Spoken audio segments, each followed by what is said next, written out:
feel thoroughly humbled that someone as great as UKPAI could ask me to come and say a word.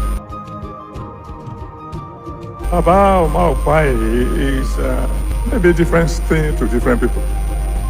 He may not know this, but it has been one of the greatest encouragements in my life.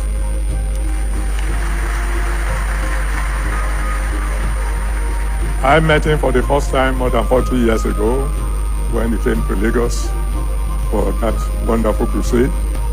And I've been following him ever since. I was a small boy then. I'm still a small boy now. It's just that small might be different from small.